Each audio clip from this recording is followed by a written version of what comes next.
ተረጅነትን የሚቀንስ መሬት እያለ ማንም አባከና ሳይለው ቆይቷል። ወንዙ የሐረና ጥቅጥቅ ደንን ግርጌ ታኮ እንደ ዘንዶ ታቹን ይዞ እየፈሰሰ ለአካባቢው አርብቶ አደር መድረስ አልቻለም።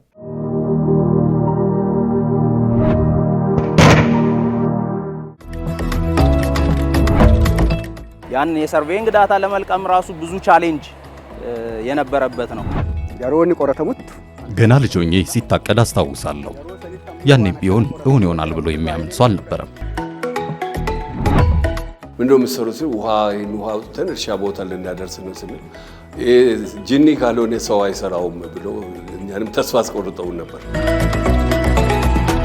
እውነት ወልመሎ ከዚህ ተነስቶ እዛ የደረሰው ዛሬ አሁን 28 ኪሎ ሜትር ተጉዞ ኮማንድ ላይ አድርሰናል።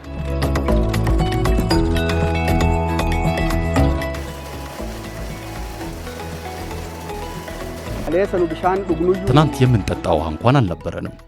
ዛሬ ደግሞ ይኸው ውሃው ተገንብቶና ለምቶ ወደ መንደራችን ደርሶ ባይናችን እያየን ነው። ፈጣሪ ይመስገን።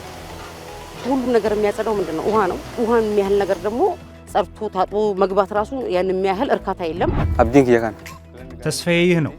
ፈጣሪ ምስጋና ይድረሰውና መንግስትም ምስጋና ይድረሰው። ውሃ በማግኘታችን ተደስተናል።